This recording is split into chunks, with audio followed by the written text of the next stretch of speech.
North Kolkata के सीधी में भयानक हादसा, टैंकर ब्लास्ट में एक की मौत एक घायल। जी हां, उत्तर कोलकाता के सीधी एरिया में फ्राइडे सुबह एक तहलका मच गया जब एक तेल के टैंकर में अचानक ब्लास्ट हो गया।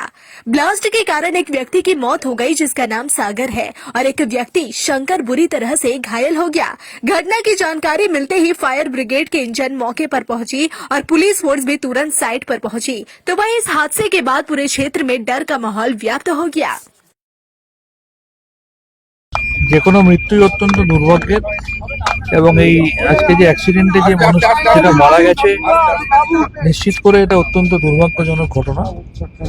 এইখানে যে গাড়ি কাটাইয়ের কাজ হয় সেটাকে রেগুলারাইজ করার জন্য আমরা সবসময় সচেষ্ট থেকেছি। আমি যখন কাউন্সিলর ছিলাম তখন থেকে পুলিশ প্রশাসন পৌরসভা সবার সাথে কথা বলে যাতে সুষ্ঠুভাবে আইন মেনে বিধিসম্মতভাবে হয় সেটা সবসময় আমরা সচেষ্ট থেকেছি এবং বিভিন্ন সময় পুলিশ প্রশাসন পৌরসভার সাথে আমরা যোগাযোগও করি। আমি যখন কাউন্সিলর ছিলাম তখনও করেছি, এখন যিনি কাউন্সিলর আছেন তখনও উনিও করেন। তবে যে ঘটনাটা ঘটেছে সেটা অত্যন্ত দুর্ভাগ্যের।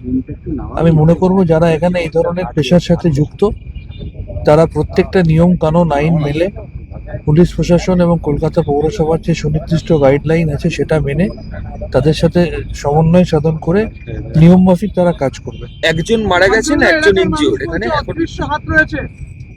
কি বলছেন? এখানে একজনের মৃত্যুর খবর এখন পাওয়া যাচ্ছে। হ্যাঁ, যেটা মৃত্যু শুনলাম এটা অত্যন্ত দুর্ভাগ্যের এবং আমি আবার বলবো যারা এই ধরনের পেশার সাথে যুক্ত তারা যাতে আইন মেনে কাজ করে সুনির্দিষ্ট পদ্ধতির মধ্যে দিয়ে চলে সেটা আমাদের সকলের দেখা উচিত। একটা কোয়েশ্চেন লাস্ট, যে বেআইনি কাজ যদি হয় সেই সাহসটা পাচ্ছে কোত্থেকে এখানে? আমি আবার বলছি যে এই বিষয়টি সঠিকভাবে দেখার জন্য আমি যখন কাউন্সিলর ছিলাম তখন থেকে আমরা যোগাযোগে আছি। তখন থেকে বিভিন্ন সময় কলকাতা পৌরসভা এবং স্থানীয় পুলিশ প্রশাসনের সাথে আমরা যোগাযোগ করি। পৌরসভাও এর মধ্যে ইন্সপেকশন করে গেছে, পুলিশও ইন্সপেকশন করে। তা সত্ত্বেও যদি কেউ লুকিয়ে চুরিয়ে বেআইনি কাজ করে থাকে আমি আশা করব প্রশাসন পুলিশ সদর্থক ভূমিকা নিয়ে তাদের বিরুদ্ধে পদক্ষেপ নেবে। তার কারণ আমরা কোনোভাবেই কোনো ধরনের বেআইনি কাজকে প্রত্যক্ষ পরোক্ষ কোনোভাবেই আমরা কখনো সমর্থন করিনি, ভবিষ্যতেও করবো না। ঠিক আছে, যা খুশি হচ্ছে প্রায় 40-50 বছর ধরে হচ্ছে এটা। প্রায় 40-45 বছর একাধিকবার রাস্তা তৈরি করা হয়েছে, এখানে নতুন রাস্তা তৈরি করা হয়েছে, সামনে টয়লেট। না না, মালিকের কোনো হাত আছে বলে মনে হচ্ছে না। এখানে যারা দখল করেছে তারা কোত্থেকে শক্তি পেয়েছে বলতে পারছে না।